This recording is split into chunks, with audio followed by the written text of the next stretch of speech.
Hey guys, कैसे हैं आप लोग। तो आज का हमारा जो टॉपिक है, जो आज हम पढ़ने वाले हैं, वो है चार्जिंग ऑफ कैपेसिटर्स।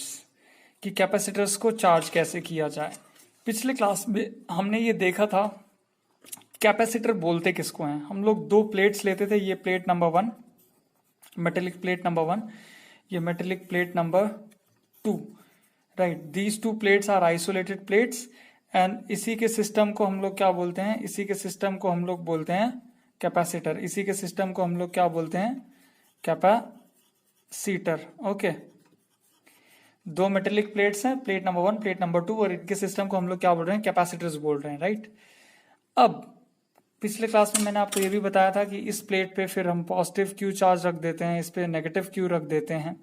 राइट, तो क्वेश्चन यही अराइज होता है कि ये पॉजिटिव चार्ज और नेगेटिव चार्ज आया कहाँ से, मतलब ये चार्जिंग हुई कैसे, ये चार्ज आया कैसे, इस पे पॉजिटिव कैसे आया, इस पे नेगेटिव कैसे आया। यही सारी चीजें हम लोग पढ़ने वाले हैं। इस पे उतना ही पॉजिटिव, इस पे उतना ही नेगेटिव कैसे आया। Right, so for that case last class में आपको याद होगा हमने डिस्कस किया था पैरेलल प्लेट कैपेसिटर्स।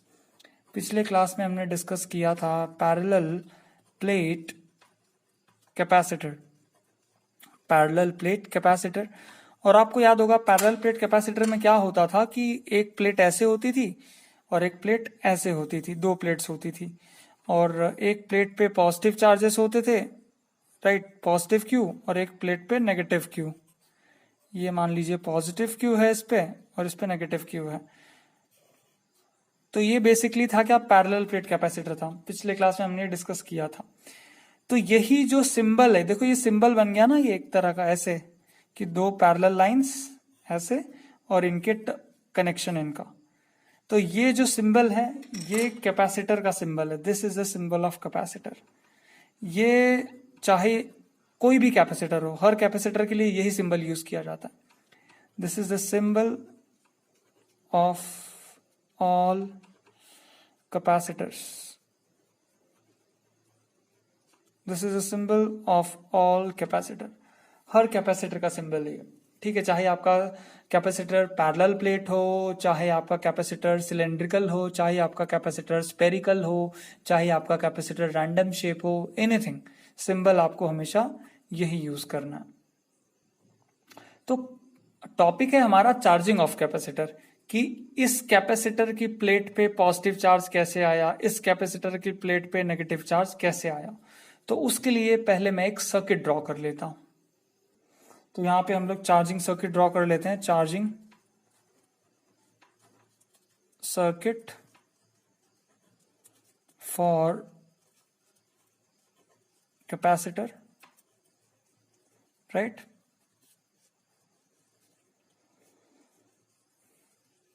तो ये रहा आपका parallel plate capacitor.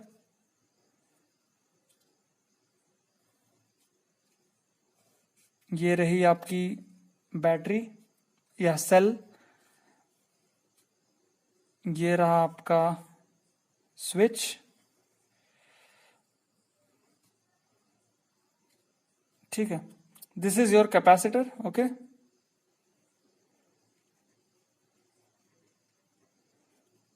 This is your battery और सेल। सेल का पॉजिटिव टर्मिनल, सेल का negative terminal, and this is the switch. Right, इस स्विच की मदद से आप कनेक्शन को ऑन ऑफ कर सकते हो। अब ये जो पैरेलल प्लेट कैपेसिटर है, इसके दो प्लेट्स हैं, plate H, this is H plate, and this is plate L. You have two plates, plate H and plate L. H and L are the plates of capacitor. ठीक है, okay. अब ये जो cell है, cell का potential है मान लीजिए V। सेल का पोटेंशियल कितना है, V। पोटेंशियल डिफरेंस, ये पॉजिटिव और नेगेटिव का ये जो पोटेंशियल डिफरेंस है वो कितना है, V है। ठीक है, ये डायग्राम नंबर A है। अब देखिए होगा क्या। जब आप स्विच को क्लोज करेंगे, स्विच को जब आप क्लोज करेंगे ऐसे, when we close the switch, when we close the switch, होता क्या है, स्विच जब आप क्लोज करोगे ना तो ये बैटरी एक इलेक्ट्रिक फील्ड क्रिएट करेगा। When we close the switch, battery creates an electric field in the circuit। ठीक है, तो वो इलेक्ट्रिक फील्ड देखो कैसे होगा, इलेक्ट्रिक फील्ड कहां से कहां जाता है, पॉजिटिव से नेगेटिव, तो इलेक्ट्रिक फील्ड ऐसे होगा।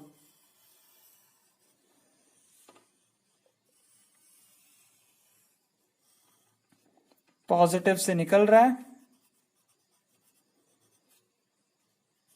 और ये नेगेटिव में जा रहा है, पॉजिटिव से निकल रहा है and it is going into the negative. ये क्या है, इलेक्ट्रिक फील्ड है, this is electric field. Okay, ये इलेक्ट्रिक फील्ड किसने क्रिएट की, बैटरी ने क्रिएट की।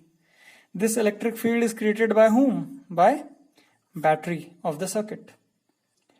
अब ये बैटरी ने इलेक्ट्रिक फील्ड क्रिएट कैसे की, आपके मन में ये क्वेश्चन अराइज हुआ होगा, है ना, कि ये बैटरी ने इलेक्ट्रिक फील्ड क्रिएट कैसे की, बैटरी ने कैसे इलेक्ट्रिक फील्ड क्रिएट की।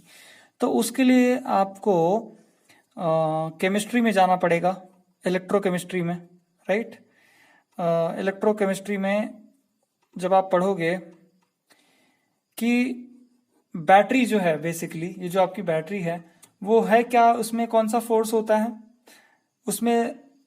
उसमें बहुत सारे केमिकल्स होते हैं, राइट। ये बैटरी के अंदर है ना, काफी केमिकल्स होते हैं, अलग अलग तरह के, देखो मार्केट में बैटरीज आती हैं, राइट। तो उसमें क्या होते हैं, केमिकल्स।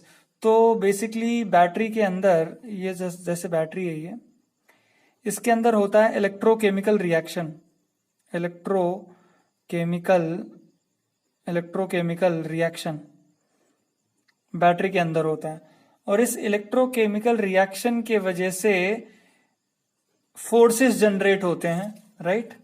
और वो जो फोर्स हैं वो चार्ज को मूव करवाते हैं। इस बैटरी के अंदर इलेक्ट्रोकेमिकल रिएक्शन होती है, केमिकल्स होते हैं, राइट, और वो केमिकल के बीच में रिएक्शन होती है जिसकी वजह से जो चार्जेस हैं वो मूव करते हैं। और उसी चार्ज के कारण यहाँ पे मान लीजिए पॉजिटिव चार्ज कलेक्ट हो गया, राइट, यहाँ पे अगर नेगेटिव हो गया तो जाहिर सी बात है इलेक्ट्रिक फील्ड क्रिएट हो जाएगी, क्योंकि चार्जेस सेपरेट हो गए ना, बैटरी के एक टर्मिनल पे पॉजिटिव आ चुके हैं तो यहाँ पे हायर पोटेंशियल हो जाएगा, बैटरी के दूसरे टर्मिनल पे नेगेटिव आ चुके हैं तो ये लोअर पोटेंशियल हो जाएगा। तो अब आपको पता है इलेक्ट्रिक फील्ड कहां से कहां होती है, पॉजिटिव से नेगेटिव। सो इस तरह से बैटरी क्या बना लेगी, इलेक्ट्रिक फील्ड बना देगी। समझ में आ रही है बात। और ये इलेक्ट्रिक फील्ड क्रिएट कैसी होती है, इलेक्ट्रोकेमिकल रिएक्शन से, जो कि आप केमिस्ट्री में पढ़ोगे कि ये रिएक्शन किस प्रकार होती है, राइट। ओके, सो बैटरी इलेक्ट्रोकेमिकल रिएक्शन की वजह से अपना पोटेंशियल डिफरेंस मेंटेन करता है। तो जैसे आपने एवरेडी का सेल मार्केट से खरीदा होगा, वो 1.5 वोल्ट का आता है जो आपके टीवी के रिमोट में या फिर एसी के रिमोट में होता है, राइट। तो बैटरी क्या करती है, ये जो पोटेंशियल डिफरेंस है, यहां का पोटेंशियल मतलब ये पॉइंट ए और ये point B, so potential of point A minus potential of point B is equal to 1.5 volt, ये पोटेंशियल डिफरेंस है। ये potential difference battery continuously maintain करती है, ये बैटरी का काम है। मेंटेन कैसे कर पाती है, सिंपल सा आंसर है, इलेक्ट्रोकेमिकल रिएक्शन अंदर होती रहती है जिसके वजह से चार्जेस यहाँ पे मेंटेन किए जाते हैं ताकि पोटेंशियल इतना रह सके। अब यहां पे आते हैं, तो अब आपको पता है कि इलेक्ट्रिक फील्ड के डायरेक्शन के अलोंग पॉजिटिव चार्जेस मूव करते हैं और इलेक्ट्रिक फील्ड के डायरेक्शन के अपोजिट नेगेटिव चार्जेस मूव करते हैं, राइट, है ना। आपको ये पता है ना कि नेगेटिव चार्जेस मूव, मतलब नेगेटिव चार्जेस मतलब कौन, electrons, electrons move in opposite direction to that of electric field. ठीक है ना, जो नेगेटिव चार्जेस हैं वो हमेशा इलेक्ट्रिक फील्ड के अपोजिट डायरेक्शन में मूव करेंगे, राइट। जो नेगेटिव चार्जेस हैं always they will move in opposite direction to the electric field. तो ये देखो दो प्लेट्स हैं, राइट, ये जो प्लेट्स हैं, plate H end plate L. तो इस प्लेट एच पे जो नेगेटिव चार्जेस थे, देखो सिंपल सी बात है, याद रखना, पॉजिटिव चार्जेस तो मूव कर नहीं सकते सॉलिड्स में, है ना, positive charges can not move, right, है ना। See positive charges can not move in solids. क्यों मूव नहीं कर सकते? Since atoms are very compactly fixed. Atoms बहुत टाइटली बॉन्डेड होता है एडजेसेंट एटम से, तो वो पॉजिटिव चार्ज का मूव होने का कोई सवाल ही नहीं बचता। कोई आयन मूव कर ही नहीं सकता। सिर्फ मूव कौन कर सकते हैं? Free electrons. कौन मूव कर सकते हैं? सिर्फ और सिर्फ फ्री इलेक्ट्रॉन्स मूव कर सकते हैं। हाँ, लिक्विड्स में पॉजिटिव आयन्स मूव कर सकते हैं, आपके इलेक्ट्रोलाइट वगैरह में, राइट। तो देखिए यहां पे आते हैं, तो यहां पे देखो होगा क्या, इस प्लेट एच के ऊपर जो इलेक्ट्रॉन्स थे, फ्री इलेक्ट्रॉन्स, वो जो इलेक्ट्रॉन्स हैं वो इलेक्ट्रिक फील्ड के अपोजिट डायरेक्शन में मूव करेंगे, मतलब ऐसे। तो ये जो इलेक्ट्रॉन्स हैं, ये इलेक्ट्रॉन्स कहां से निकल रहे हैं? प्लेट एच से निकल रहे हैं। क्यों निकल रहे हैं? क्योंकि ये आपको पता है कि नेगेटिव चार्जेस जो होते हैं, negative charges move in opposite direction, right, to that of electric field. तो इलेक्ट्रिक फील्ड तो ऐसे ही है, तो इलेक्ट्रॉन कैसे जाएंगे? ऐसे। तो इलेक्ट्रॉन ऐसे निकल रहे हैं और यहां से होते हुए इलेक्ट्रॉन्स यहां पे कलेक्ट हो रहे हैं। बात समझ में आ रही है कि ये जो इलेक्ट्रॉन्स हैं ये प्लेट एच से निकल रहे हैं, प्लेट एच से इलेक्ट्रॉन्स निकल रहे हैं and they are getting deposited over the plate L. तो यहां पे मैं लिखता हूं, right,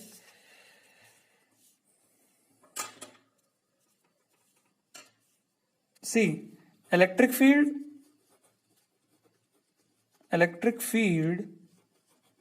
drives as many electrons from negative यहां पे देखो, electric field drives as many electron from the plate H, ये जो प्लेट H है, टू द प्लेट L। ठीक है, ऐसा हुई बात। तो देखो होगा क्या कि अगर मैं डायग्राम यहां पे बनाऊं तो ये जो प्लेट H है, ये प्लेट L है। स्टार्टिंग में क्या होगा, यहां से जब एक इलेक्ट्रॉन यहां पे आएगा तो यहां पे एक पॉजिटिव चार्ज आ जाएगा, क्योंकि एक इलेक्ट्रॉन अगर यहां से गया तो प्लेट एच पे कितना चार्ज आ जाएगा? +1, और यहां पे क्या आ जाएगा? -1। ठीक है, फिर थोड़ी देर बाद एक पॉजिटिव चार्ज और आ जाएगा, क्योंकि एक इलेक्ट्रॉन और चला गया यहां से, और वो इलेक्ट्रॉन जाके यहां पे आ गया। फिर से यहां से एच से एक इलेक्ट्रॉन और चला गया, तो फिर से यहां पे एक पॉजिटिव आ गया, और यहां पे क्या आ गया? नेगेटिव आ गया, राइट। उस तरह से होते होते ये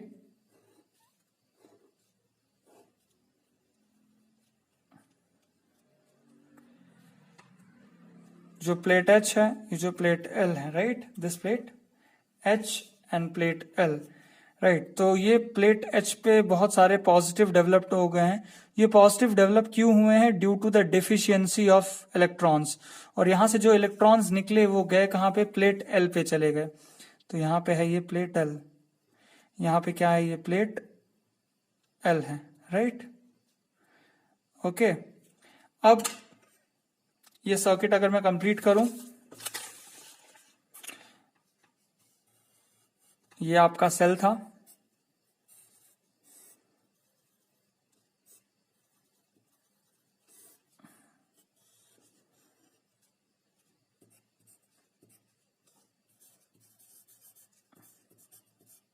ओके। अब ये चार्जेस डेवलप हो चुके हैं, ठीक है। क्यों यहाँ पे पॉजिटिव कैसे आए? आपने देखा ही होगा वीडियो में, अभी मैंने क्या बताया कि यहाँ से नेगेटिव चार्जेस प्लेट एल पे चले गए, है ना। जो चार्जेस पॉजिटिव यहाँ से, ये जो प्लेट एच थी, यहाँ से सारे नेगेटिव चार्जेस निकल रहे थे और वो कहाँ जा रहे थे? प्लेट एल पे। इसलिए यहाँ पे पॉजिटिव चार्जेस आ गए और यहाँ पे क्या चार्जेस आ गए? नेगेटिव आ गए, ठीक है। अब देखो हो क्या जाएगा कि, तो यहाँ पे मैं लिख देता हूं, plate H was losing electron and plate L was gaining electron, ठीक है। सो plate H was losing electron and plate L was gaining electron। अब देखिए स्टार्टिंग में प्लेट्स ऐसे थे, प्लेट H, प्लेट L, ठीक है। इन पे कोई चार्ज था क्या? नहीं था। तो इसको बोलेंगे plate is uncharged, capacitor is uncharged, right, है ना। कैपेसिटर क्या था? अनचार्ज था। तो इनके बीच का पोटेंशियल डिफरेंस क्या था? प्लेट्स के बीच का potential difference, so potential difference था, potential difference was zero. Potential difference कितना था? जीरो था, राइट, है ना, क्योंकि अनचार्ज था। पोटेंशियल डिफरेंस क्या था? जीरो था। ये प्लेट्स, ये किसकी पोटेंशियल डिफरेंस की बात कर रहे हैं? प्लेट्स की। We are talking about potential difference between the plate. इस प्लेट का पोटेंशियल माइनस इस प्लेट का पोटेंशियल, वो कितना था? जीरो था, क्योंकि ये अनचार्ज था। लेकिन अब देखिए यहाँ पे 3 पॉजिटिव आ चुके हैं, 3 नेगेटिव आ चुके हैं। तो अब यहाँ पे पोटेंशियल डिफरेंस जीरो है क्या? नहीं, यहाँ का पोटेंशियल डिफरेंस क्या है? नॉन जीरो है। यहाँ का पोटेंशियल डिफरेंस कुछ होगा। ये डायग्राम ए, ये डायग्राम बी, ये डायग्राम मान लो सी। तो डायग्राम बी का पोटेंशियल डिफरेंस क्या है? नॉन जीरो है। अब सेल का पोटेंशियल डिफरेंस कितना था? वी था।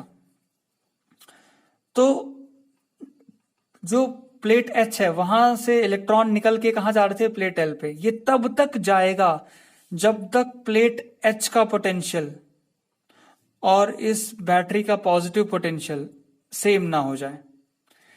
मेरी बात ध्यान से सुनना। प्लेट एच से तब तक इलेक्ट्रॉन निकल के प्लेट एल पे जाएगा जब तक इस पॉजिटिव प्लेट का पोटेंशियल,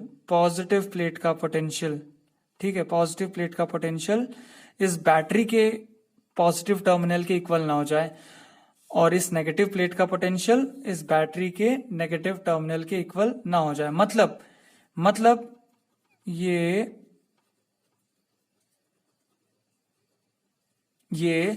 दोनों प्लेट्स के बीच का पोटेंशियल डिफरेंस अब कितना हो चुका है?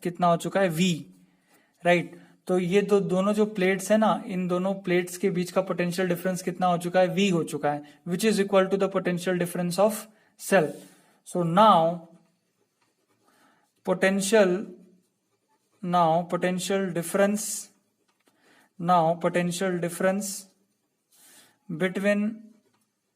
between the plates of capacitor is equals to the potential difference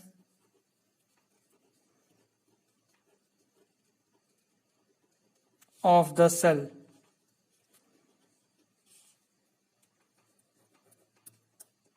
ठीक है, ये जो पोटेंशियल डिफरेंस था किसके बीच का? ये दो प्लेट्स के बीच का पोटेंशियल डिफरेंस, जो कि पहले जीरो था, बाद में 0 से थोड़ा बढ़ा, बाद में ये किसके इक्वल हो गया, V के इक्वल हो गया, जो कि सेल का पोटेंशियल डिफरेंस था। Now potential difference between the plates of capacitor is equal to the potential difference of the cell, then motion of charges stops. तब चार्जेस का मोशन क्या हो जाएगा, रुक जाएगा, और बाद में हम कहेंगे कि our capacitor is charged, our capacitor is charged. फिर हम क्या बोलेंगे कि हमारा जो कैपेसिटर है वो क्या हो गया, चार्ज्ड हो चुका है, क्योंकि कैपेसिटर के प्लेट्स का पोटेंशियल डिफरेंस और बैटरी का जो पोटेंशियल डिफरेंस है वो क्या हो चुका है, सेम हो चुका है, राइट, वो इक्वल हो चुका है, और तब वो मोशन क्या हो जाएगा, रुक जाएगा। तो याद रखना, जब प्लेट्स के बीच का पोटेंशियल डिफरेंस बैटरी के पोटेंशियल डिफरेंस के इक्वल हो जाए तब कैपेसिटर का चार्जिंग रुक जाता है, स्टॉप हो जाता है। क्यों होता है, क्योंकि तब वायर के अंदर की जो इलेक्ट्रिक फील्ड है वो हो जाएगी 0। तब वायर के अंदर की जो इलेक्ट्रिक फील्ड है वो क्या हो जाएगी, 0, E 0 हो गई, मतलब इलेक्ट्रिक फील्ड क्या हो गई, 0।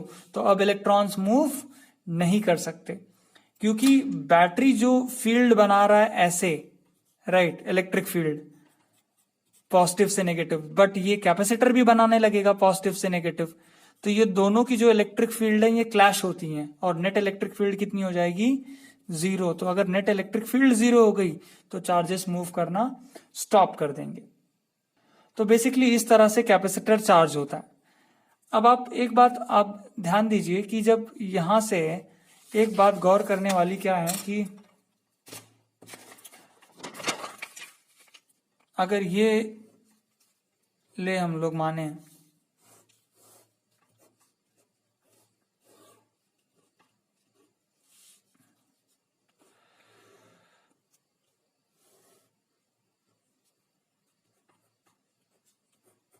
ऐसे,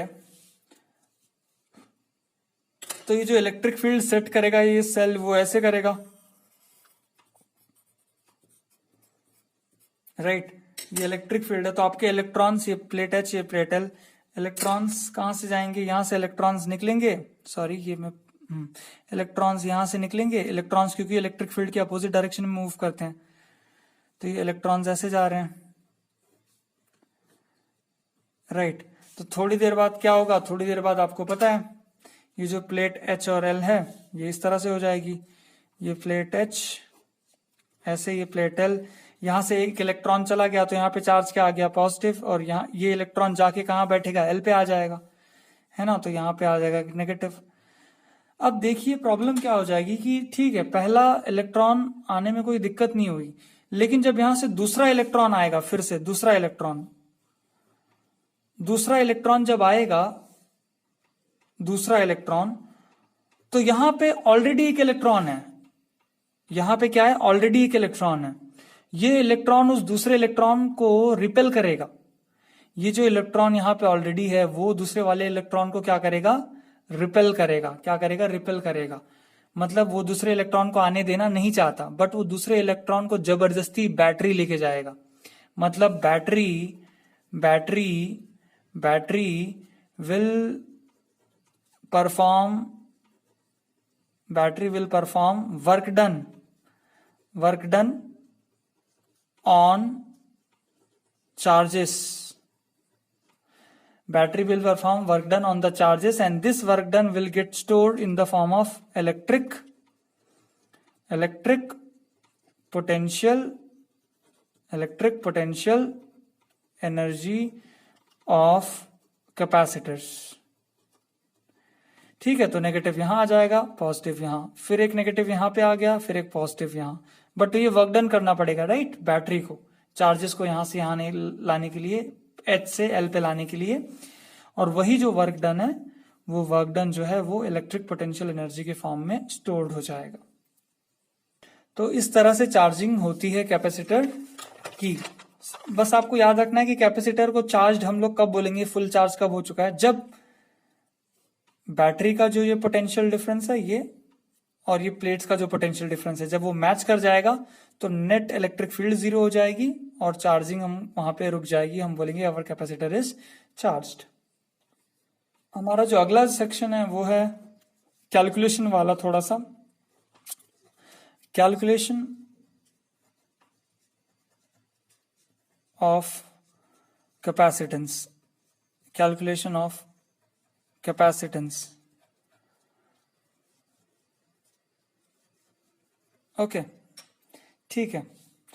अब इस कैपेसिटेंस सी को कैलकुलेट करने के कुछ रूल्स हैं, तो पहले वर्किंग रूल लिख लेते हैं हम लोग। Working rule, working rule, right. तो rule number one,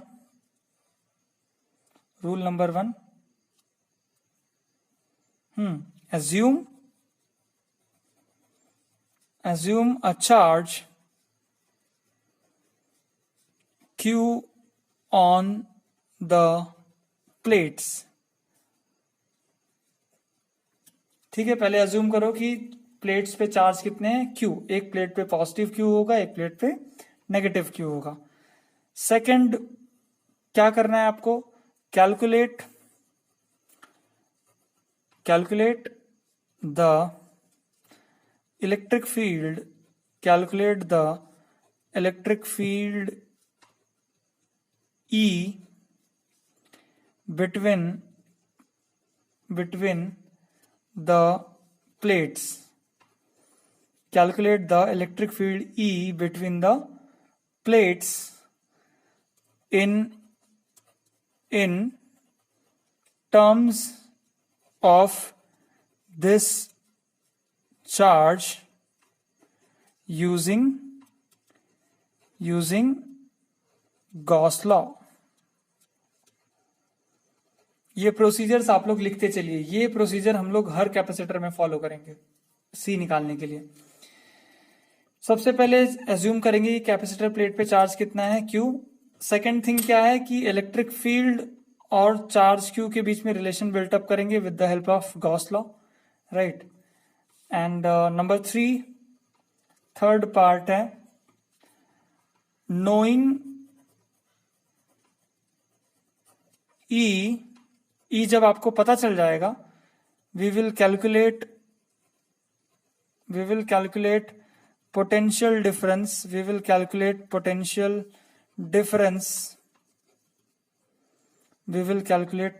difference V between the plates।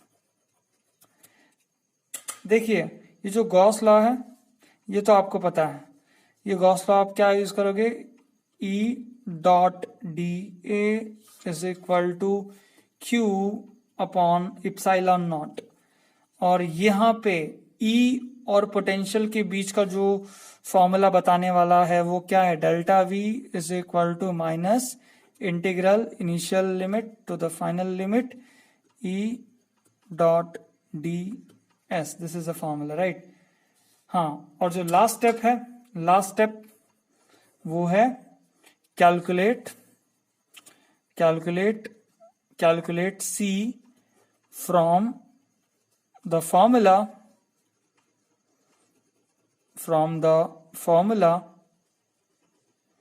C is equal to Q by V।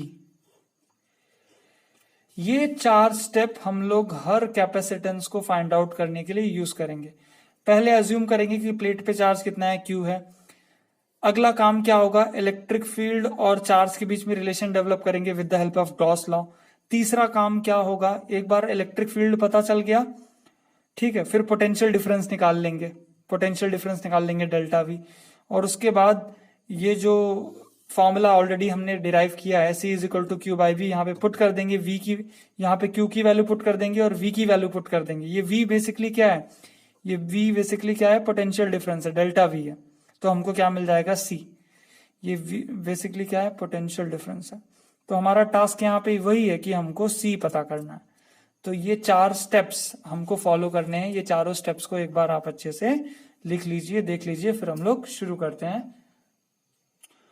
तो आई होप आप लोग ने ये चारों स्टेप्स लिख लिए होंगे, ठीक है, बहुत इंपॉर्टेंट है ये। तो चलिए फिर अगले हेडिंग पे चलते हैं। नेक्स्ट जो है हमारा वो है कैलकुलेटिंग द इलेक्ट्रिक फील्ड। देखिए पहले क्या करेंगे, मान लीजिए आपके पास ये कैपेसिटर है, ये एक प्लेट, ये एक प्लेट, ठीक है।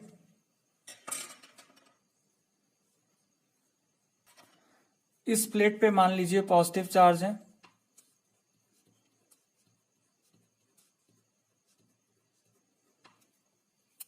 और इस प्लेट पे मान लीजिए नेगेटिव चार्ज है। इस पे पॉजिटिव, इस पे नेगेटिव, राइट।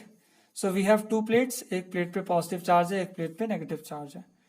अब आपको पता होगा कि जो इलेक्ट्रिक फील्ड लाइंस होंगी वो कैसी होंगी, पॉजिटिव से नेगेटिव। हाँ, एंड्स में आपको पता है फ्रिंजिंग होती है, यहाँ पे मैं फ्रिंजिंग शो नहीं करने वाला हूं। हम लोग मान रहे हैं कि ये आइडियल कैपेसिटर है, आइडियल।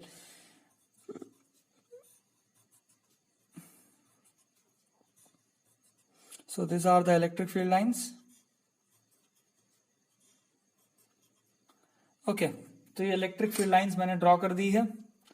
इस प्लेट पे मान लीजिए पॉजिटिव क्यू चार्ज है, और इस प्लेट पे मान लीजिए नेगेटिव क्यू चार्ज है। ओके, और ये दोनों प्लेट्स के बीच की जो दूरी है, गैप है, ये है small D. This is the small D, fine, right. अब देखिए, मैंने पहला टास्क कंप्लीट कर लिया। पहले मैंने एज्यूम किया, assume a charge Q on the plates, ठीक है। So first task completed, assume a charge Q on the plate. तो पहला टास्क मैंने कंप्लीट कर दिया, मैंने प्लेट पे क्यू चार्ज एज्यूम कर लिया, राइट। अब मेरा नेक्स्ट टास्क क्या था, calculate the electric field E, right. Calculate the electric field E between the plates. Plate के बीच में इलेक्ट्रिक फील्ड निकालो, प्लेट के बीच में इलेक्ट्रिक फील्ड निकालो with the help of Gauss law, है ना, दिख रहा है ना यहाँ पे, calculating the electric field E between the plates. तो चलिए, मतलब मुझे यहाँ पे प्लेट्स के बीच में यहाँ कहीं पे इलेक्ट्रिक फील्ड निकालनी है। मान लीजिए यहाँ इस पॉइंट पी पे मुझे इलेक्ट्रिक फील्ड स्ट्रेंथ निकालनी है। कौन से लॉ को यूज करके, गॉस लॉ को यूज करके, गॉस लॉ। तो मुझे गॉस लॉ लगाने के लिए पहले गॉसियन सरफेस अज्यूम करना पड़ेगा। तो मान लीजिए ये है मेरा Gaussian surface,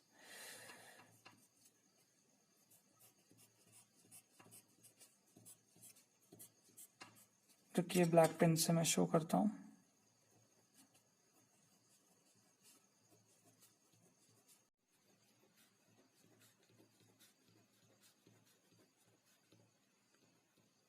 okay, this is your Gaussian surface, Gaussian surface जो हमने लिया है, ठीक है। ये गॉसियन सरफेस है। ओके, अब आपको गॉस लॉ तो पता ही है। गॉस लॉ, गॉस लॉ क्या है आपका, close integral of E dot D A is equal to Q upon epsilon naught, right. ये हमें पता है। तो Q इज इक्वल टू क्या हो जाएगा, Q is equal to epsilon naught integral E dot D A. So you can see, ये जो सरफेस है, ये जो सरफेस है, यहाँ पे इलेक्ट्रिक फील्ड निकालनी है ना आपको।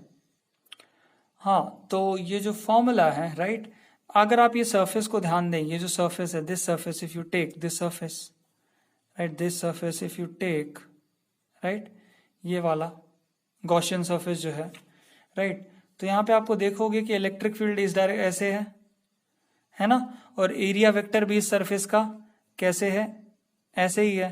तो दोनों क्या है, पैरेलल है, मतलब थीटा कितना है, 0 डिग्री है ना। सो ये क्या हो जाएगा, Q is equal to E naught, ये क्या हो जाएगा, E डी ए, मतलब ये टोटल एरिया, इसका जो एरिया है वो प्लेट का एरिया के बराबर होगा। प्लेट का सरफेस एरिया मान लो, प्लेट का जो एक का साइड का सरफेस एरिया है, प्लेट के एक साइड का सरफेस एरिया वो कितना है, ए है, कितना है, कैपिटल ए, तो ये हो जाएगा ई ए कॉस 0।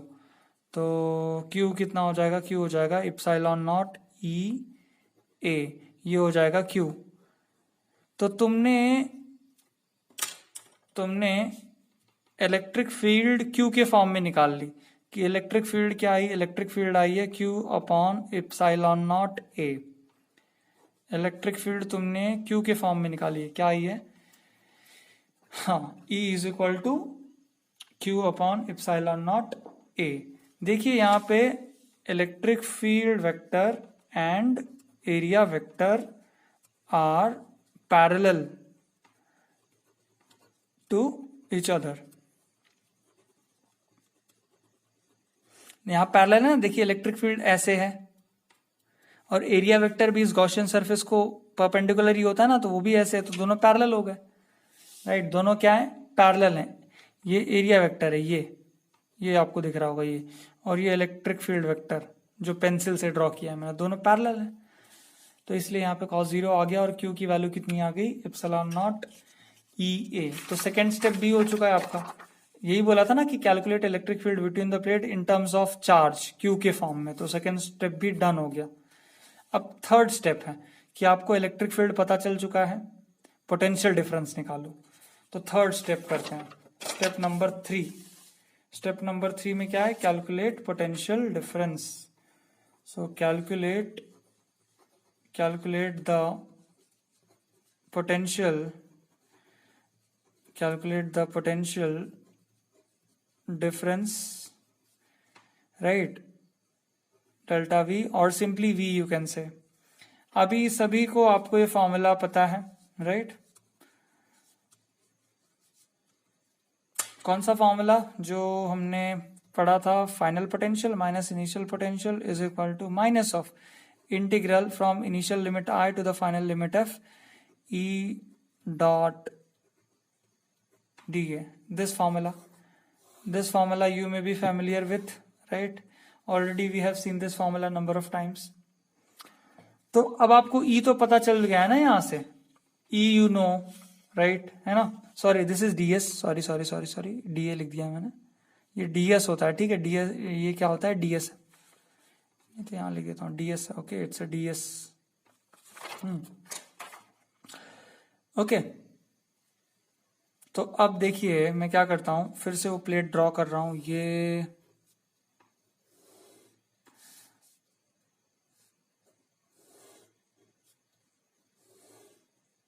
आपका ऊपर वाला प्लेट था, यहाँ पे चार्ज क्या था, पॉजिटिव,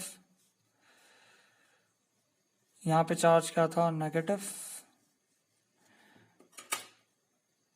है ना, और इलेक्ट्रिक फील्ड लाइन कैसी थी, ऐसे पॉजिटिव से नेगेटिव, पॉजिटिव से नेगेटिव, पॉजिटिव से नेगेटिव, पॉजिटिव से नेगेटिव। हमने ऐसे गॉसियन सरफेस लिया हुआ था,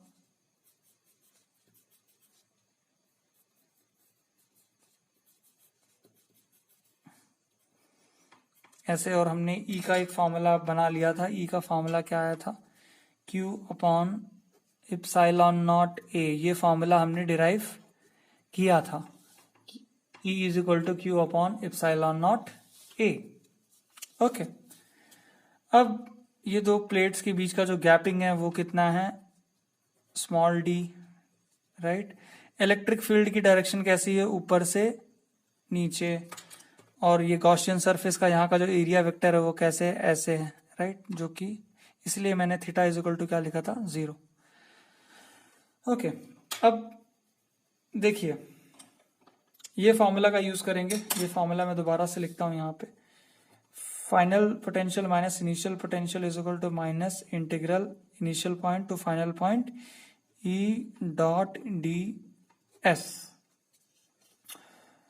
तो हम लोग क्या करेंगे, स्टार्टिंग करेंगे नेगेटिव वाली प्लेट से और एंडिंग करेंगे पॉजिटिव वाली प्लेट पे। तो ये एक मिनट यहां ध्यान देना,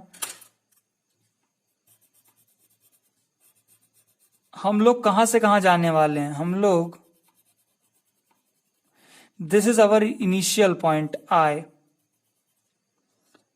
and this is our final point F। ये हमारा क्या इनिशियल पॉइंट है, initial point I and this is our final point F. ये क्या है? फाइनल पॉइंट है, फाइनल पॉइंट F।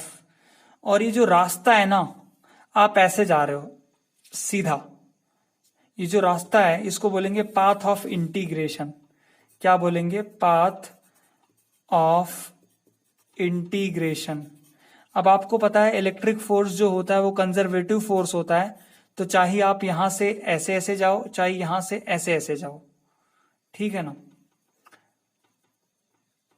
रास्ता कोई भी हो सकता है। आप यहां से ऐसे ऐसे ऐसे जा सकते हो, यहां से ऐसे ऐसे ऐसे जा सकते हो, बट जो कंजर्वेटिव फोर्सेस होते हैं उसमें जो वर्क डन होता है वो पाथ से इंडिपेंडेंट होता है, ये बात आप सभी को पता है। तो हम लोग सीधा वाला रास्ता ले रहे हैं सिंप्लीफिकेशन के लिए, right. So this is the path of integration which I have chosen. Initial point I have taken for this plate and final point I have taken for on this plate, right? So what I will do कि ऐसा मैंने क्यों किया, देखिए ये यहां से यहां रास्ता क्यों लिया। अब मुझे एक बात बताइए कि जब मैं इसको सॉल्व करूंगा कि ये VF minus VI is equal to minus I2F, ठीक है। देखो हमारा डिस्प्लेसमेंट वेक्टर तो ऊपर है ना, क्योंकि हम नीचे से ऊपर जा रहे हैं, नीचे से ऊपर जा रहे हैं, तो डिस्प्लेसमेंट वेक्टर कहाँ है? ऊपर है। बट इलेक्ट्रिक फील्ड वेक्टर कहाँ है? नीचे है। तो angle between electric field vector E and DS is 180 degree, है ना। कितना एंगल बन गया? 180 डिग्री हो गया। तो ये क्या हो जाएगा? E D S into cos 180 degree. अब आपको पता है कॉस 180 कितना होता है? कॉस 180 होता है -1। सो ये हो जाएगा EDS और कॉस 180 कितना हो गया? -1। तो सिंपली ये माइनस माइनस क्या हो जाएगा? Plus. So integration initial point I to the final point F EDS, ऐसे हो गया, राइट। अब ये यूनिफॉर्म इलेक्ट्रिक फील्ड है ना, ये जो इलेक्ट्रिक फील्ड है ये यूनिफॉर्म है ना, यूनिफॉर्म इलेक्ट्रिक फील्ड है। क्यों यूनिफॉर्म इलेक्ट्रिक फील्ड है? क्योंकि डायरेक्शन भी सेम है और लाइंस के बीच का जो गैप है वो भी सेम है, तो मैग्नीट्यूड सेम हो गया और डायरेक्शन सेम हो गई, इसलिए यूनिफॉर्म इलेक्ट्रिक फील्ड है। मतलब इलेक्ट्रिक फील्ड इज कांस्टेंट, मतलब इलेक्ट्रिक फील्ड क्या है? कांस्टेंट है। तो अगर इलेक्ट्रिक फील्ड प्लेट्स के बीच में कांस्टेंट है तो आप इस E को इंटीग्रेशन के बाहर ला सकते हो। तो ये ऐसे बन जाएगा कि VF minus VI is equal to initial point I to the final point F EDS, और ये VF माइनस VI E बाहर आ गया और बचा अंदर limit initial point I to the final point S DS। तो टोटल डिस्प्लेसमेंट कितने का हुआ? इनिशियल पॉइंट I से फाइनल पॉइंट F तक टोटल डिस्प्लेसमेंट कितने का है? D का है, D का ना। तो ये हो जाएगा VF minus VI is equal to E, और ये हो जाएगा D। क्या हो जाएगा? ये ED, या फिर delta V is equal to ED। देखो ऑलरेडी हमने ये फॉर्मूला डिराइव किया है, आपको पता नहीं याद होगा कि नहीं, हमने ये फॉर्मूला डिराइव किया हुआ था, राइट, इलेक्ट्रिक पोटेंशियल में, कि delta V divided by delta X is equal to minus of E along X, right. ये फॉर्मूला शायद आपको याद हो, हमने इलेक्ट्रिक पोटेंशियल के टाइम पे डिराइव किया था, है ना। ये फॉर्मूला सिंपली यही बताता है कि अगर आप X डायरेक्शन में जा रहे हैं तो उस डायरेक्शन में इलेक्ट्रिक फील्ड जो है ना, जो पोटेंशियल है वो घटेगा, इसलिए यहाँ पे नेगेटिव आया ये, राइट। मतलब इसको ऐसे लिख सकते हैं EX is equal to minus delta V divide by delta X। तो अगर आप X डायरेक्शन में मूव कर रहे हैं तो X डायरेक्शन का जो पोटेंशियल डिफरेंस है वो क्या होगा? घटेगा। अगर आप इलेक्ट्रिक फील्ड के अपोजिट मूव कर रहे हैं तो पोटेंशियल डिफरेंस बढ़ेगा, ठीक है। तो ये हमने कर लिया है। सो ये फॉर्मूला भी डिराइव हो चुका है, right. So delta V is equal to ED। अब हम लोग direct for parallel plate capacitor, we know that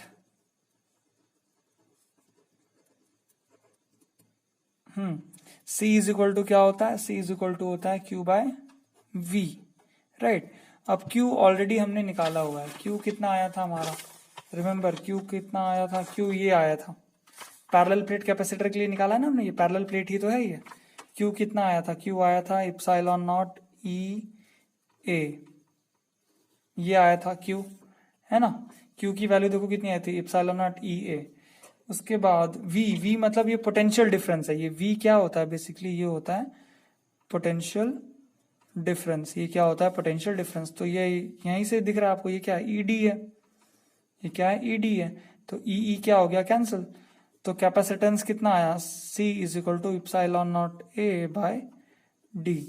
तो C का वैल्यू कितना आया, C is equal to epsilon naught A upon D। This is the capacitance of a parallel plate capacitor, right?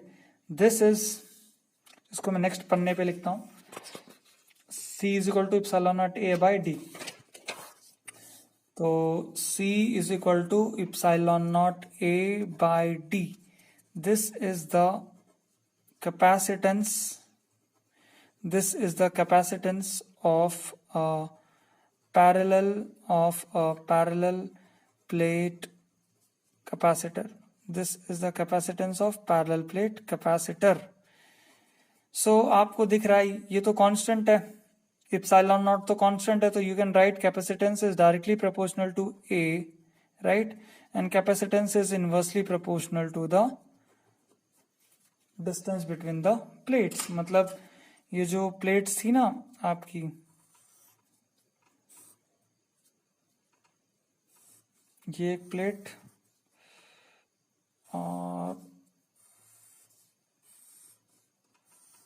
ये मान लीजिए दूसरी plate,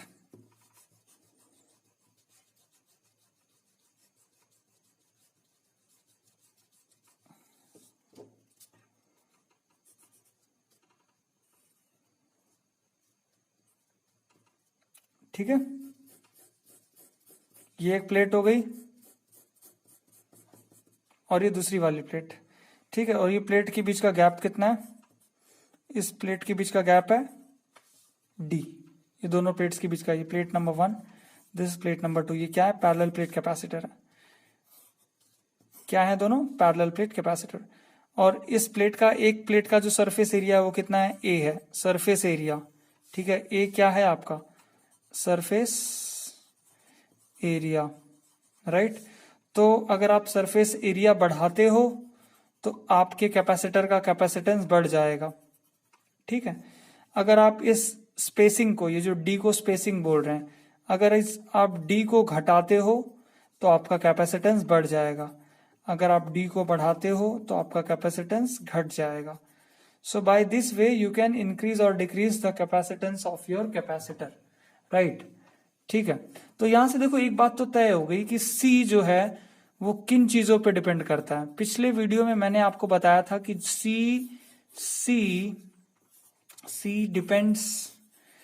depends only on geometrical factors, C depends only on geometrical factors. ये सिर्फ और सिर्फ किस पे डिपेंड करता है, ज्योमेट्रिकल फैक्टर्स पे, बाकी किसी और फैक्टर पे डिपेंड करता ही नहीं है। A yes it's a part of geometry क्योंकि surface area, spacing distance yes it's also the geometrical part, and ये तो कांस्टेंट है, राइट, इसका तो कोई लेना देना नहीं, ये कांस्टेंट है, right. So C depends only on geometrical factors of capacitor. बाकी capacitor means geometrical factor of plates, capacitor plates, बाकी किसी और चीज पे डिपेंड करता नहीं है।